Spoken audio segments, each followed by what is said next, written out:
اعمال دو طرح کے ہوتے ہیں. ایک اعمال یہ ہے کہ ہماری کچھ مرغوبات نفس ہے جن سے پرہیز کرنی ہوتی ہے, بچنا ہوتا ہے, یا انہیں ڈسپلن اور آرگنائز کرنا ہوتا ہے. اس کے لیے ایک جسے کہتے ہیں ڈر اور خوف چاہیے ہوتا ہے کسی پنشمنٹ کا, وہ کام کرنے کے نتیجے میں کسی نقصان کے اٹھانے کا. اس کو ہم کہتے ہیں تقویٰ. یہ آخرت کی اکاؤنٹیبلٹی کے کانسیپٹ کے ساتھ جڑا ہوتا ہے.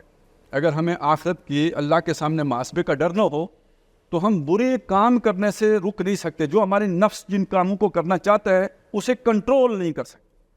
وَأَمَّا مَنْ خَافَ مَقَامَ رَبِّهِ وَنَهَا النَّفْسَ عَنِ الْهَوَىٰ, جو اپنے رب کے سامنے کھڑے ہونے سے ڈرا اور اس کے نتیجے میں اس نے اپنے نفس کی باگیں کھینچ کے رکھی کہ وہ خواہش اس کی کنٹرول میں رہے.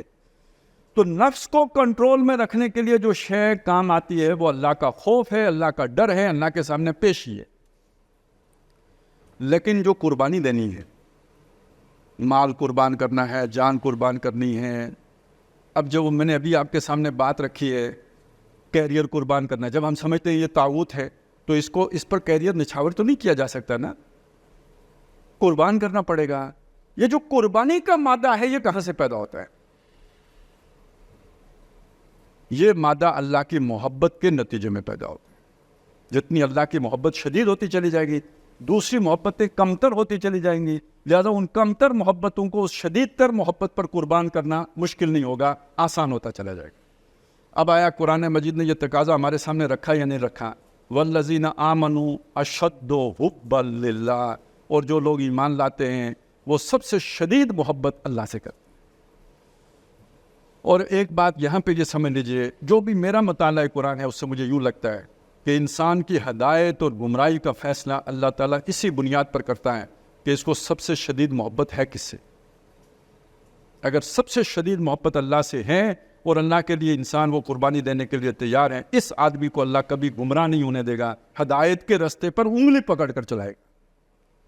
اور اگر اللہ کی محبت کا دعویٰ تو ہے لیکن قربانی دینے میں پس و پیش کرتا ہے, جس کا مطلب ہے کہ وہ شے اللہ سے زیادہ عزیز ہے, اس کو اللہ ہدایت نہیں دے گا, گمراہ کرے گا, غلط پٹری پہ چلائے گا اور گمراہ کر کے چھوڑے. چند آیات سے میں آپ کے سامنے نمونے پیش کر دیتا ہوں. سورہ توبہ کی آیت نمبر 24 ہے. 11 محبتیں اللہ نے گنوائی ہیں ٹوٹل, 8 ایک طرف کی 3 دوسری طرف کی. 8 وہ ہیں جو کامن ہیں تمام انسانوں میں, کیا مسلمان کیا غیر مسلم.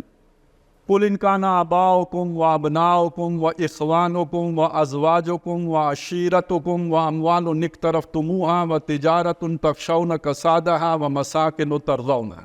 8. آباؤکم باپ, ابناؤکم بیٹے, اخوانکم بھائی, ازواجکم اسپاؤس دونوں ایک دوسرے کے لیے, عشیرتکم برادری قبیلہ رشتہ دار, اموال اقترفتموها وہ مال جو محنت سے کمائے گئے ہوں. ویسے جو مل گیا ہو اس سے محبت نہیں ہوتی, محنت کر کے جو کمایا گیا تو اس سے محبت ہوتی ہے.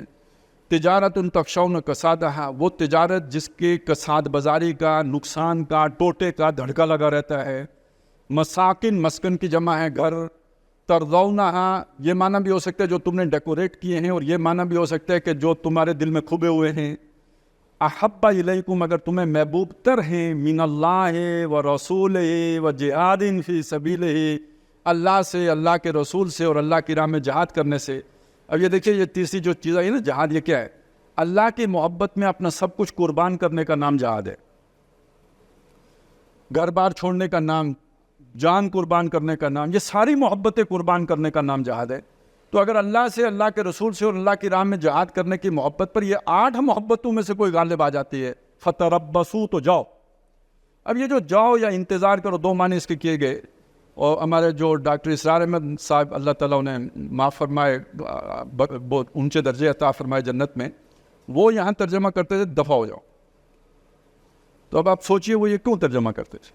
اصل میں مفہوم کیا ہے؟ جیسے آپ انٹرویو دے رہے ہیں اور ایک موقع پہ آ کے آپ سے کہا جاتا ہے اب چلے جائیں, اس کا کیا مطلب ہوتا ہے کہ اب آپ ناکام ہو گئے ہیں, تو اب آپ باہر بیٹھے, اناؤنسمنٹ ہوگی, بس آپ کا مزید انٹرویو لینے کی ضرورت نہیں ہے, آپ فیل ہو چکے. فتربصوا جاؤ, باہر بیٹھو, حتی یاتی اللہ امری یہاں تک کہ اللہ تعالیٰ اپنا فیصلہ سنا دے. فیصلہ موت ہے, جب موت آئے گی تو اعلان بھی ہو جائے گا. لیکن فیصلہ جو ہے وہ کیا ہے؟ واللہ لا یہدی القوم الفاسقین، اللہ ایسے فاسقوں کو ہدایت نہیں دیا کرتا۔ تو اب دیکھیے ڈیسائسو بات ہو گئی محبت یا نہیں ہوئی؟ فیصلہ کن بات ہو گئی یا نہیں ہوگی؟ اگر اللہ رسول اور جہاد کی محبت ہے اللہ ہدایت دے گا، اگر وہ نہیں ہے تو اللہ ہدایت نہیں دے گا، کلیئر کٹ، کیٹیگوریکلی۔ پھر اسی کی ڈیمونسٹریشن ہے جو ہمارے سامنے آتی ہے کہ جب موسیٰ علیہ السلام نے اپنی قوم سے کہا کہ لڑنے چلتے، قوم نے کہا اذهب انت وربک فقاتلا انا ہاہنا قاعدون، تم اور تمہارا رب جا کے لڑو، ہم تو یہاں بیٹھیں گے، یعنی بیٹھیں گے خبریں لیں گے، بھاگیں گے نہیں، بیٹھ کے خبریں سنیں گے، جب تم جیت جاؤ گے تو ہم نعرے لگاتے ہوئے آ جائیں گے۔ اس پہ حضرت موسیٰ علیہ السلام بہت قوم سے ناراض ہوئے اور اللہ سے دعا کی بیزار ہو کے ربنا فافرق بیننا و بین القوم الفاسقین، یہی لفظ آئے ہیں، اے ہمارے رب میں اور میرا بھائی ہمارے درمیان اور جو ہماری یہ فاسقوں کی قوم ہے اس کے درمیان جدائی پیدا کر۔ اللہ تعالیٰ نے موسیٰ علیہ السلام کی جو بات تھی اس کا رد نہیں کیا بلکہ اس کو انڈورس کیا، فلا تأس علی القوم الفاسقین، اس فاسقوں کی قوم کا افسوس نہ کرو۔ تو کیا فسق کیا تھا انہوں نے؟ جان کو ترجیح دی تھی جہاد کے اوپر، اس کے علاوہ کوئی فسق تھا؟ یہ فسق تھا۔ راندہ درگاہ ہو گئے، 40 سال صحرائے تیر میں بھٹکتے رہے، وہ سارے مرے، نئی نسل پیدا ہوئی، اس نے جا کے فلسطین فتح کیا ہے۔ تو بچا بچا کے نہ رکھ اسے، تیرا آئینہ ہے وہ آئینہ کہ شکستہ ہو تو عزیز تر ہے نگاہ آئینہ ساز میں۔ یہ دوسری مثال آپ کے سامنے آ گئی۔ اب اس کی روشنی میں چاہتا ہوں ہم مسلمانوں کے لیے اللہ تعالیٰ نے سورہ صف میں ایک مینیفیسٹو دیا ہے، اللہ نے اپنے رسول کو بھیجا الہدا اور دین حق دے کر، اپنی یہ ساری محبتیں اس دین حق کو غالب کرنے کے لیے نچھاور کرو، یہی جہاد فی سبیل اللہ ہے۔ هل ادلکم علی تجارۃ تنجیکم من عذاب علیم، اس کے بغیر دردناک عذاب سے نہیں بچو گے۔ تؤمنون باللہ ورسولہ وتجاہدون فی سبیل اللہ باموالکم وانفسکم۔ شروع کہاں سے کیا؟